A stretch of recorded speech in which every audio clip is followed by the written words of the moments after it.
Good morning, dear students. Today we are going to read this chapter Silk Road by Nick Middleton. Nick Middleton is a British physical geographer and supernumerary fellow of St. Anne's College, Oxford. As a geographer, he has traveled to more than 50 countries.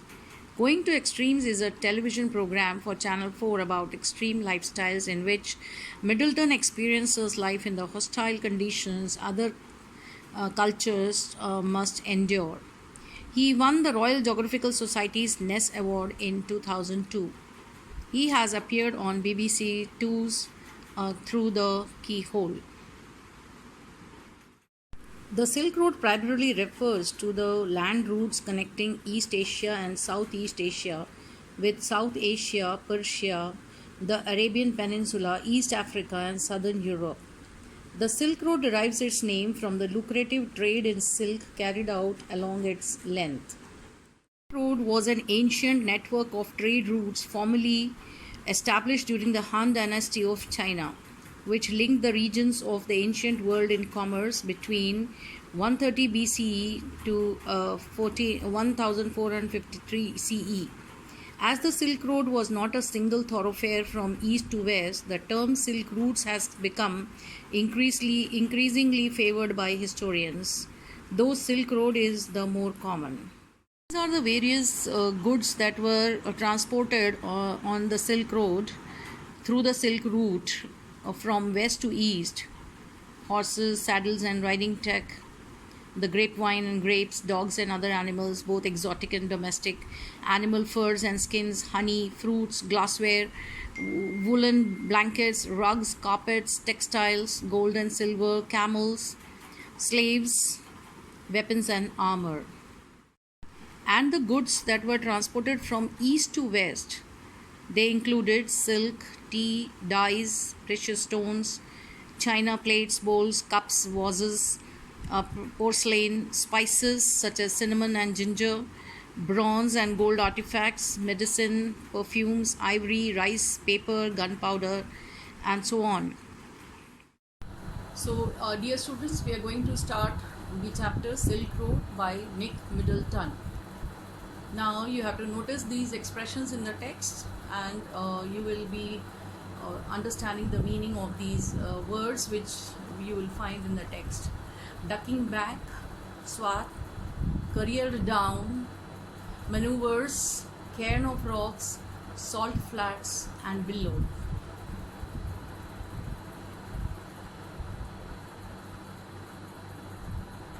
A flawless half moon floated in a perfect blue sky on the morning we said our goodbyes.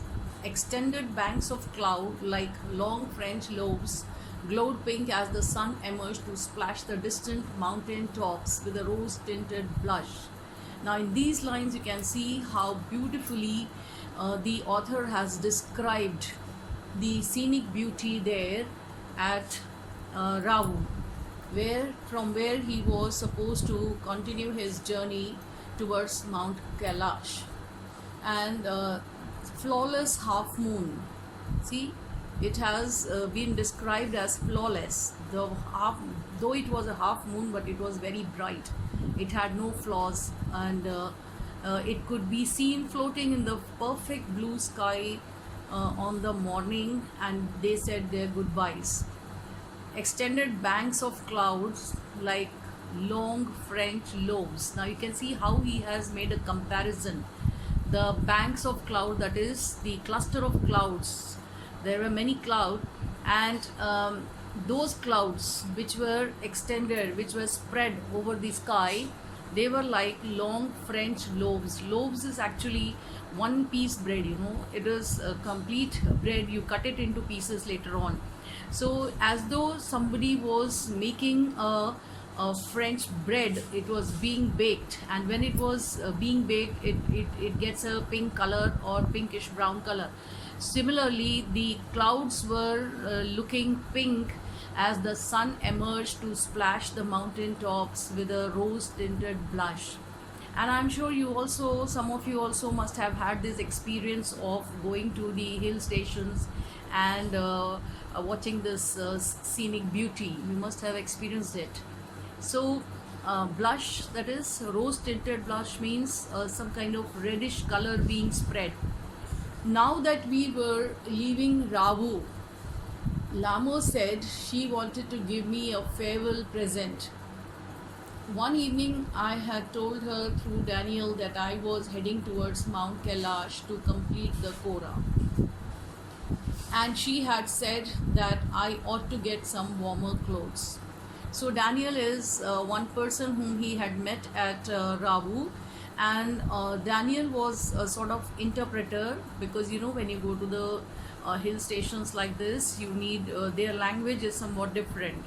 These people at hill stations are very simple and straightforward, and as the author belonged to England, and he had come from London to complete the Kora, so he had told his mission to Daniel, and Daniel was the interpreter of language, which he could translate the local language into English for the author.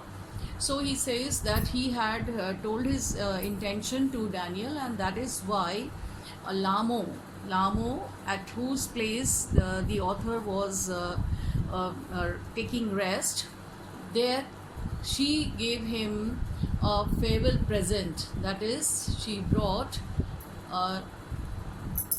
after ducking back into her tent, she emerged carrying one of the long sleeved sheepskin coats. So, what was the farewell gift? That was the sheepskin long sleeved coat, because she knew that it would be very, very cold, extremely cold at such a great height at Mount Kailash. So she brought that for the author. Sitan sized me up as we clambered into his car. So Sitan is the driver, as I told you earlier. Sitan was the driver who would take the author to the Mount Kailash. Clambered into his car. Yes, he declared, Drogba sir. And as soon as he saw the author wearing that long sleeved sheepskin coat, he was excited, and in his excitement he said, Drogba sir. Declared means that he was attesting, and he was saying, yeah, truly the author was looking like a Drogba. Drogba are the people, or the shepherds, who are actually the local people living in the Tibet area, and who are nomads, you can call them, as the wanderers. So he was looking like a shepherd when he wore that long sleeve sheepskin coat. We took a shortcut to get off the Chantang. Sitan knew a route that would take us southwest, almost directly towards Mount Kailash. So Sitan was an expert driver, and the author was happy that he would take him through a shortcut, because he wanted to reach Mount Kailash within, that is, very shortly. He didn't want to take a big route.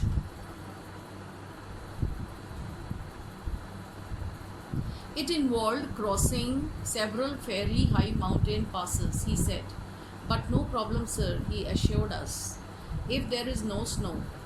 What was the likelihood of that, I asked, not knowing, sir, until we get there. So, in this paragraph, the author is telling that he was worried about only one thing, that whether this shortcut would be a difficult one. Because it involved crossing several fairly high mountain passes.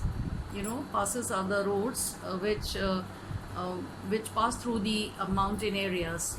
So these passes were very difficult ones. They are not the smooth roads where you can drive the car. So when he asked Sitan about it, Sitan said, there won't be any problem, because until there is snow there. If there is no snow, there won't be any problem. And when the author asked him about its likelihood, then he said that he did not have any idea about it until they reached there. Until we get there means until they reach there, he cannot say anything about the snow. From the gently rolling hills of Ravu, the shortcut took us across vast open plains with nothing in them except a few gazelles that would look up from nibbling the arid pastures and frown before bounding away into the void. Further on, where the plains became more stony than grassy, a great herd of wild ass came into view. So the author had seen the gazelles and he had also noticed the wild ass. It's a big herd. Great herd means it's a big group of wild ass which was there on the mountainous region. And as I told you a few minutes earlier, that the author has written this travelogue. It is his journey from Ravu to Mount Kailash. So this is how you write the travelogues. That is, you write about your own experiences, you write about everything observed on your way, you write about the scenic beauty, the people you met, and all those experiences. This makes a big the travelogue. Okay, so you can see that the author has not missed even a single animal which he had seen on his way. So he says that these gazelles are actually the species of antelopes. They are deer-like animals which have very huge horns on their heads, and they were actually in the arid pastures, nibbling. That is, they were trying to eat the grass there in the pastures, and the pastures were not very green pastures. They were arid ones. That is, there was lack of water, lack of grass. Still they were trying to nibble at them. And frown before bounding. Why did they frown? Why did they get angry? Because they were getting disturbed by the moving car that was approaching them on the way, and so they frowned. They were angry, but they ran away into the void. That is, they were trying to hide themselves in the emptiness or the empty space. Similarly, the wild ass, they also came into view, and the author noticed them too. And Sitan told him that in the local language, in the Tibetan language, they were known as yang. These wild ass were known as yang, and he said that even before you see them, you can feel their arrival. That is how. That is, from far off you can see a pall of dust. Pall means cover of dust. There will be huge dust preceding their arrival. So when you can see a huge ball of dust coming towards you, then you can understand that these wild ass are running towards and they are approaching near. When we drew near, I could see the herd galloping en masse, wheeling and turning in tight formation as if they were practicing maneuvers on some predetermined course. Plumes of dust billowed into the crisp, clean air. And so these wild ass were not very mild kind or gentle kind of animals, just like the gazelles. Gazelles are very mild, deers, small. They are very, very gentle animals. But on the other hand, they saw these wild ass, which were not very gentle. They were very, very active. They were running this way. They were en masse. En masse means they were all in a very tight group. They were all pushing and pulling each other and wheeling and turning in light formation as if they were practicing maneuvers. Maneuvers is actually, it's a drill. It's a practice of the soldiers. You can see when they are in a group, how they do some kind of practice. This is what the author says. Again, there is a comparison of the herd of wild ass to the maneuvers done by the drill done by the soldiers. So as though it was some kind of battalion in which these wild ass were very close, and they were wheeling, turning, and wheeling means trying to run and in tight formation, that is close to each other. Plumes of dust billowed into the crisp, clean air, and when such things were done by the wild ass, the plumes of dust. Plumes actually means feathers. So as though some bird has spread its feathers or the wings, the dust was flowing high. Billowed means filling up a gap. It is billowing means something when you push air into this or you blow air into empty space. How does it blow up? Similarly, the dust was blowing up into the clean air. As hills started to push up once more from the rocky wilderness, we passed solitary drogbas tending their flocks, sometimes men, sometimes women. These well-wrapped figures would pause and stare at our car, occasionally waving as we passed. So, and as they moved further on the hills, they could see that the path was becoming more rocky, and the whatever the pastures were there were left behind. Now they were moving towards the more rocky areas, and there they could see the solitary. Solitary means standing all alone. You know, they are not crowded areas. The mountainous areas, the people live there, but they are not in a big crowd. You know, their houses are very far off, and even you can see, just you can spot only one or two of them, or maybe at various at distance, you know. And this is drogbas tending their flocks, so they could see the drogbas. I told you drogbas are shepherds, and they were tending means taking care of their flocks of sheep. And sometimes the drogbas were men and women, and these well wrapped figures. Now, why well wrapped figures is being used for them? This adjective shows that how they protect themselves in that cold region. You know, see, just like how the author was supposed to wear, or he was wearing the sheepskin coat. Similarly, these people also wrapped themselves very carefully to protect themselves from cold. And they, what did they do when they were taking care of their sheep? They used to stop and stare at their car, occasionally waving as we passed. They also were very friendly. They used to stare at the car, but at the same time they used to wave and show their happiness. When the track took us close to their animals, the sheep would take evasive action, veering away from the speeding vehicle.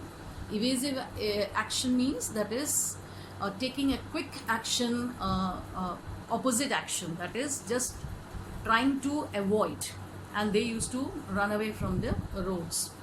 We passed nomads' dark tents pitched in a splendid isolation. Now, then what was the next thing that the author had seen? He had seen the nomads, the dark tents. Dark tents because there wasn't any light or anything, and these tents from far off used to look very dark.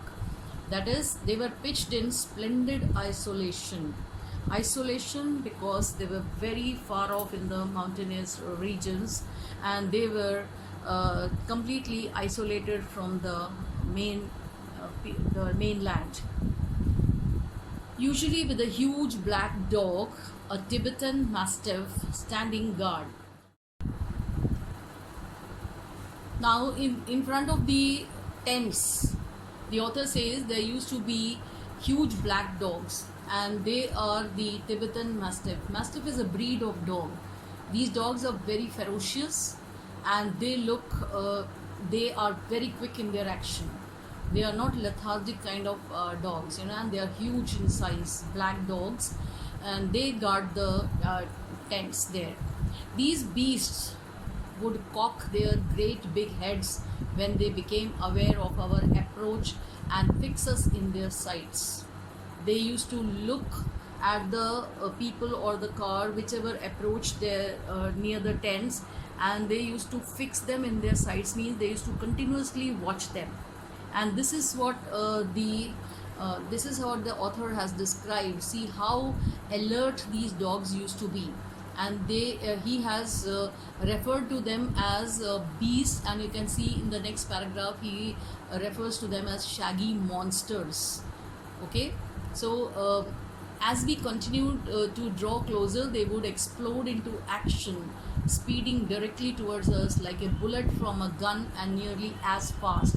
So he has described the quick action and compared. So you can see the author has used simile as the figure of speech, and he has made a lot of comparison right from the beginning, comparing the clouds and the moon. He has here now compared the action of these mastiffs, which was just like a bullet from a gun. And these shaggy monsters, blacker than the darkest night, usually wore bright red collars and barked furiously with massive jaws. Red collars because their masters had put a red collars around their neck, as they were the domesticated ones. They were their pets. They were their own dogs, and so they used to wear bright red collars and barked furiously with massive jaws. They looked very ferocious. They were completely fearless of our vehicle, shooting straight into our path, causing Citan to brake and swerve. So they had to, the Citan had to swerve the car, that is, take a zigzag movement, because the dogs were chasing them.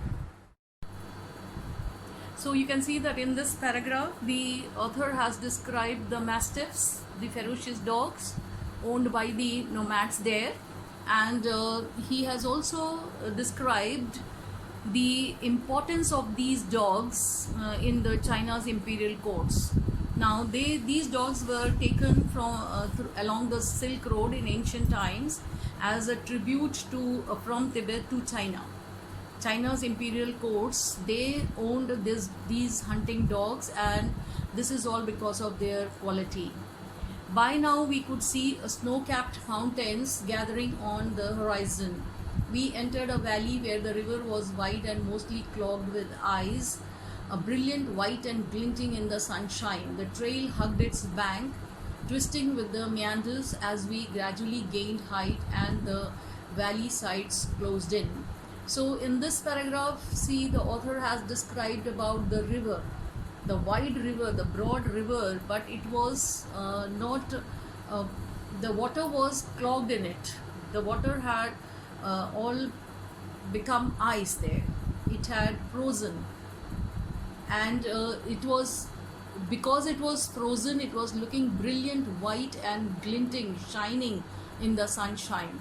So the author and Citan had covered a long distance from Rawu, and now finally they were reaching the heights.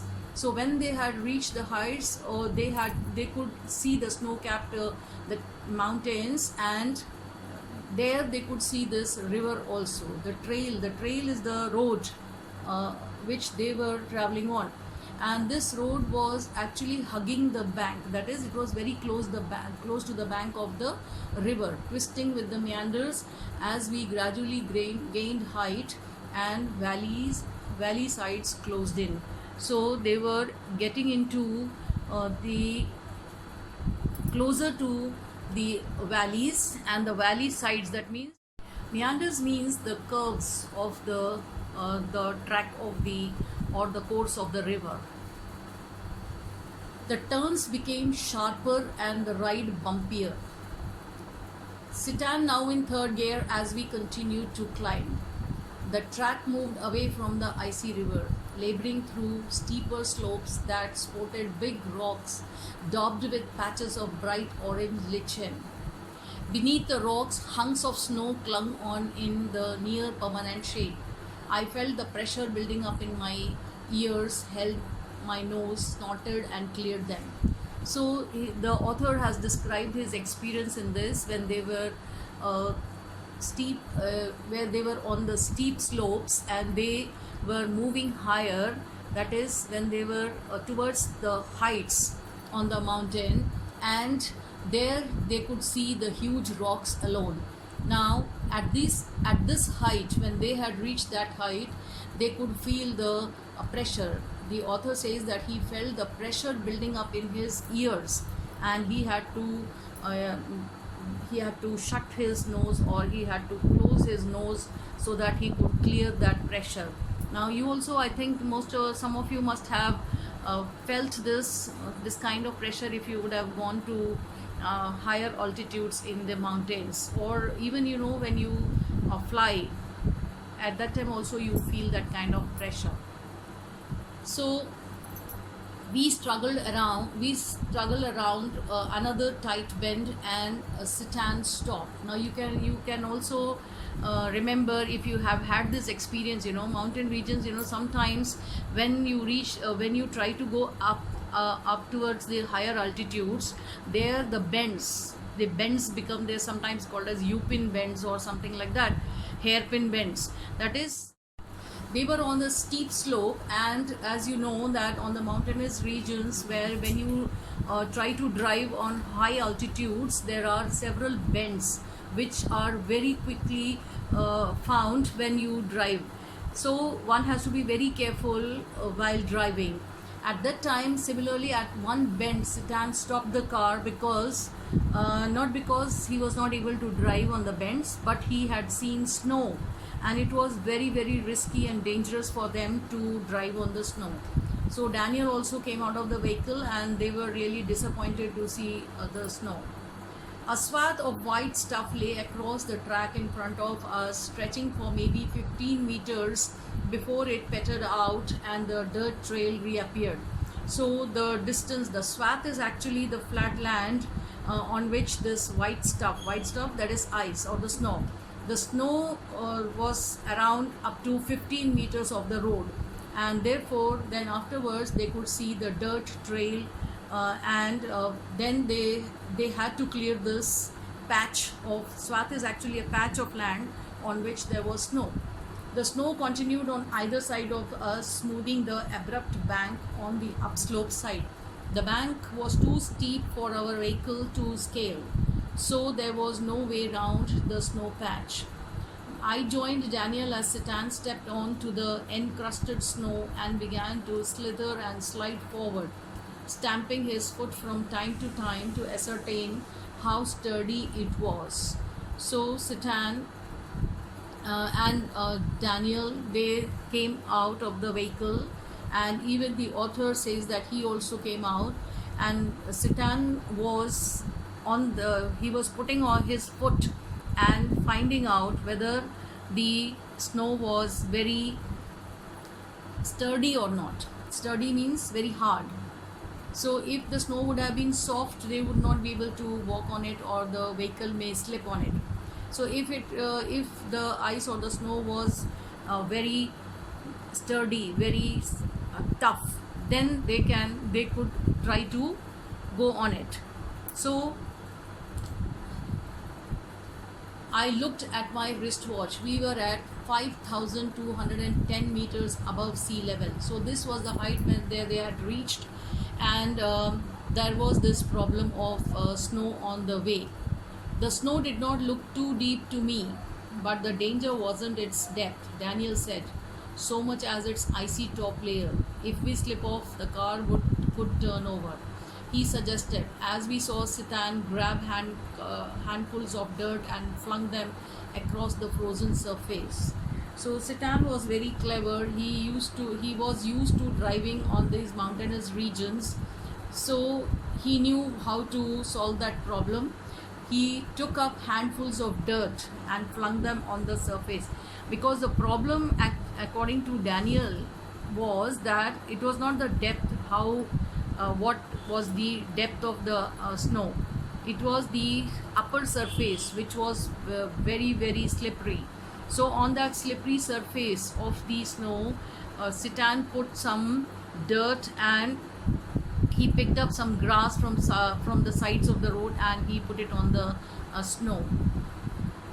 Then we both pitched in, and when the snow was spread with soil, so he picked up the grass along with the soil and put it on the slippery surface of the snow, and then they felt that they could drive on that. And we both pitched in, that is Daniel and the author got into the car when the snow was spread with soil. Daniel and I stayed out of the vehicle to lighten Sitan's load. He backed up and drove towards the dirty snow, eased the car onto its icy surface, and slowly drove its length without apparent difficulty. So that's how they could cross that patch of snow. 10 minutes later, we stopped at another blockage. Not good, sir, Sitan announced as he jumped out again to survey the scene. This time he decided to try and drive round the snow. So this time Sitan felt that it was not easy to drive on snow. So he thought that he would go round the snow. That is, instead of taking a straight way, they could take a curved way or round about the snow. The slope was steep and studded with major rocks, but somehow Sitan negotiated them, his four-wheel drive vehicle lurching from one obstacle to the next. In so doing, he cut off one of the hairpin bends, regaining the trail further up where the snow had not drifted. So, Sitan was a skillful driver who could drive on the mountainous regions, and he took the author in his vehicle very skillfully, and he was able to cut off one of the hairpin bends, regaining the trail. That means coming back onto the track or the road where the snow had not drifted. I checked my watch again as we continued to climb in the bright sunshine. We crept past 5,400 meters. So here you can see previously the author had said that they were at 5,200 meters, and now they were crossing 5,400 meters height, and at that altitude his head started throbbing. That is, he felt the pressure in his head. Earlier he felt the pressure in his lungs and nose, and in his ears. I took gulps. So the author says that he took water about his water bottle and took gulps of water, which is supposed to help a rapid ascent. That is, when you are at the heights, you can take water, but not in much quantity. We finally reached the top of the pass at the 5,500 meters. It was marked by a large cairn of rocks festooned with white silk scarves and ragged prayer flags. So finally, at the top of the pass, that is the road that they were driving on, it had reached the height of 5,500 meters. It was marked by, that is, there were a cairn of rocks. Cairn of rocks is like rocks supposed to be arranged one upon the other, and this cairn of rocks was festooned, that is decorated with or covered with white silk scarves and ragged prayer flags. Ragged prayer flags because the flags or the flags which the devotees used or the pilgrims used, they had put it there a long time ago and they had become ragged. They were not the new ones. We all took a turn round the cairn in a clockwise direction, as is the tradition, and Sitan checked the tires on his vehicle. He stopped at the petrol tank and partially unscrewed the top, which emitted a loud hiss. So there, when Sitan opened the top or the lid of the petrol tank, there was a hiss, the loud hiss, because the pressure had developed in the petrol tank also. The lower atmospheric pressure was allowing the fuel to expand. It sounded dangerous to me. Maybe, sir, Sitan laughed, but no smoking. So Sitan was convinced that there was no smoking. Instead, the atmospheric pressure, due to atmospheric pressure, there was the expansion of the fuel. My headache soon cleared as we careered down the other side of the pass. It was 2 o'clock by the time we stopped for lunch. We ate hot noodles inside a long canvas tent, part of a work camp erected beside a dry salt lake.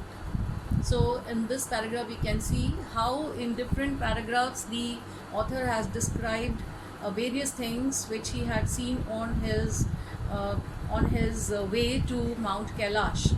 Now in this paragraph he has described his experience, how he felt at that great height. He was feeling better, and At 2 o'clock, they had stopped for lunch. They had noodles inside a long canvas tent, part of a work camp erected beside a dry salt lake. The plateau is pockmarked with salt flats and brackish lakes, vestiges of the Tethys Ocean which bordered Tibet before the great continental collision that lifted it skyward. This one was a hive of activity. That was the place, hive, that is the place where the people used to halt for some rest, and that was the place full of activity, because all along the roads they did not see anybody except the animals or the shepherds. This one was a hive of activity because men with pickaxes and shovels trudging back and forth in their long sheepskin coats and salt encrusted boots all wore sunglasses against the glare as a steady stream of blue trucks emerged from the blindingly white lake laden with piles of salt. By late afternoon, we had reached the small town of Hor. So at this place, he could see that how the people, the workers, the laborers, they were working, and they were all covered with the sheepskin coats, and they were extracting salt from that Tethys Ocean which had bordered the Tibet. Now, in the late afternoon, when they reached the town of Hor, how was this town? What did the author experience? In this next paragraph, you will read about them.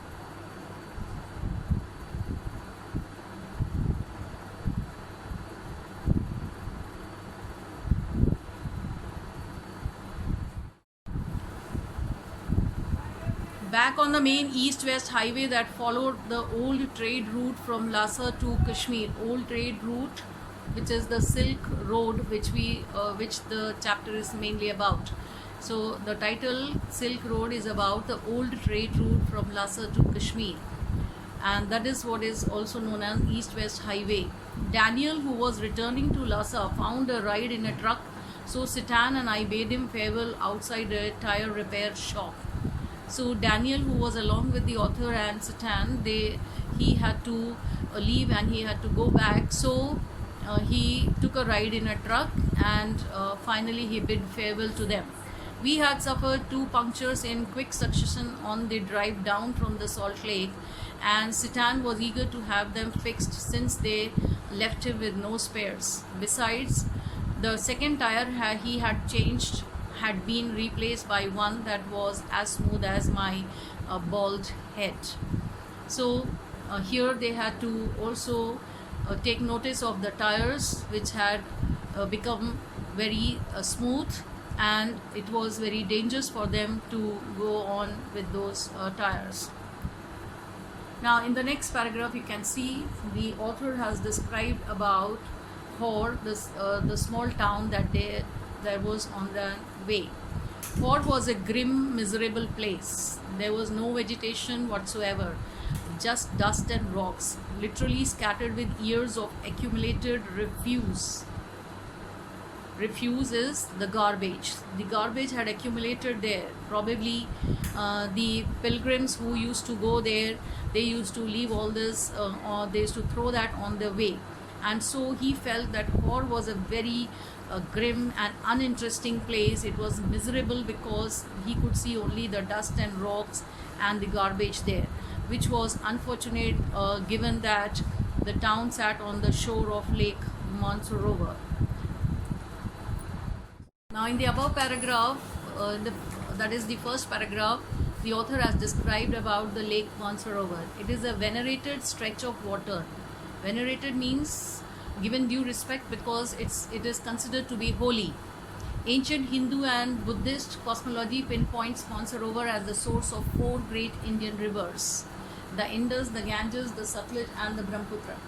Actually only the Satluj flows from the lake, but the headwaters of the others all rise nearby on the flanks of Mount Kailash. We were within striking distance of the great mountain, and I was eager to forge ahead. So the author was very excited when they had reached the Lake Mansarovar, because he felt that Mount Kailash was quite nearby. But I had to wait. Sitan told me to go and drink some tea in Horse Only Cafe, which, like all the other buildings in town, was constructed from badly painted concrete and had 3 broken windows. The good view of the lake through one of them helped to compensate for the drought. I was served by a Chinese youth in military uniform who spread the grease around on my table with a filthy rag before bringing me a glass and a thermos of tea. So you can see that the author was excited to reach Mount Kailash as early as possible, but he had to wait as Sitan had to check the tires and he was getting it repaired. By the time he had to sit in one of the cafes at Hor, the only cafe at Horse, and where he had to take his tea. Half an hour later, Sitan relieved me from my solitary confinement and we drove past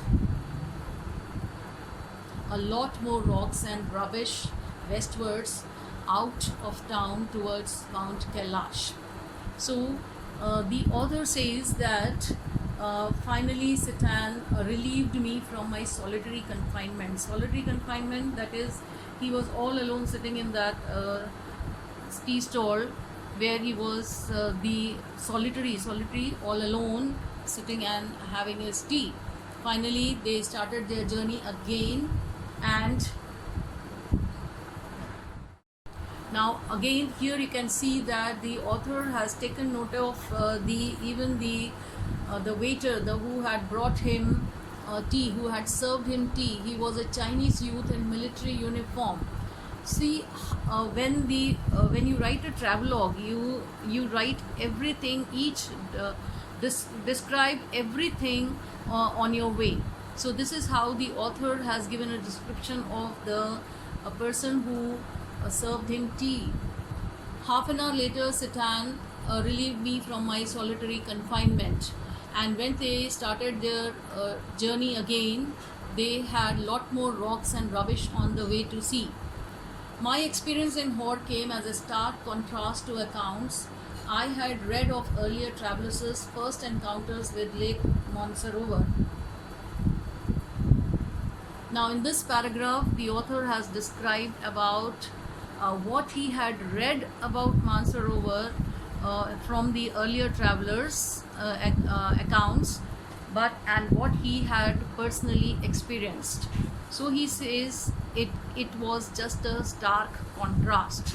That is, the author personally, when he reached Lake Mansarovar, when he looked at the place, he felt that it was just the opposite of what the earlier travelers had described about that place.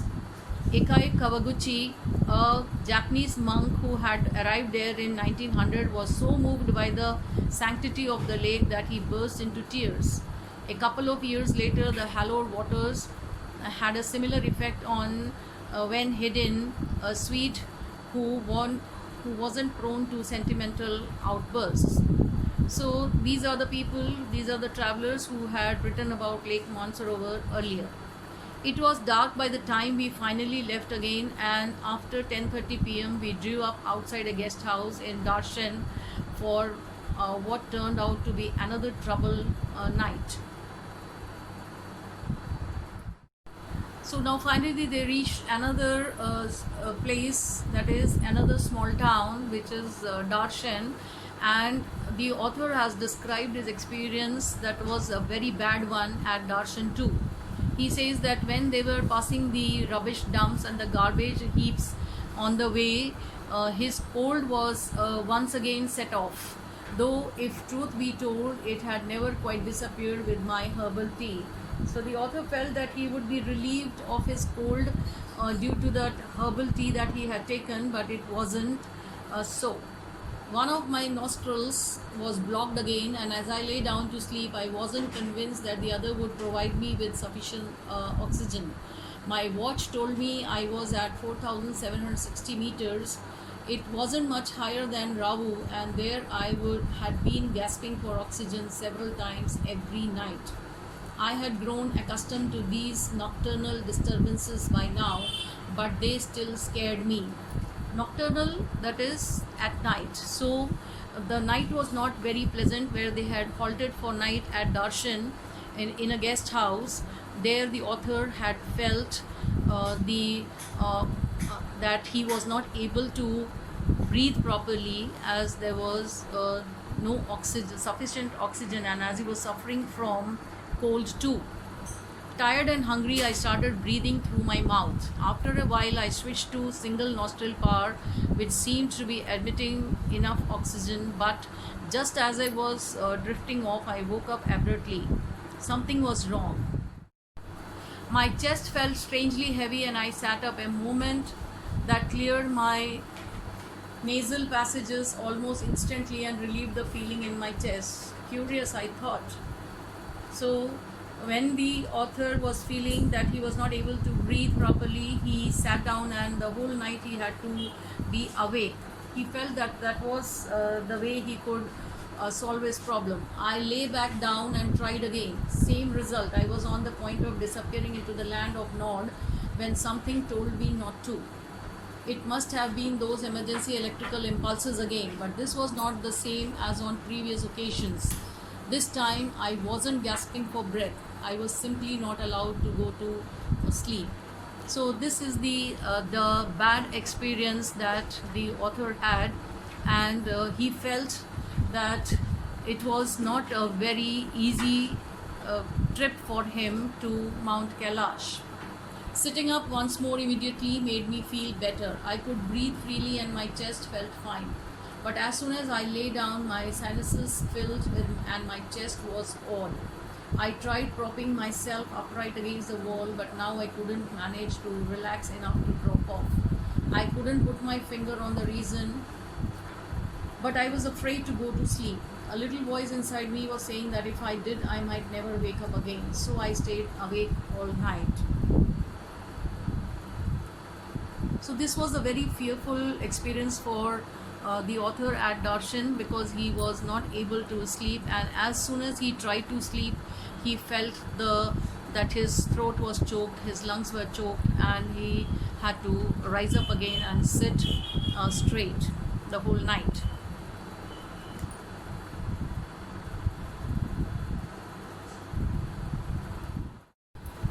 When he told this to Sitan, Sitan took me to the Darshan Medical College. So Sitan took the author to the Darshan Medical College the following morning.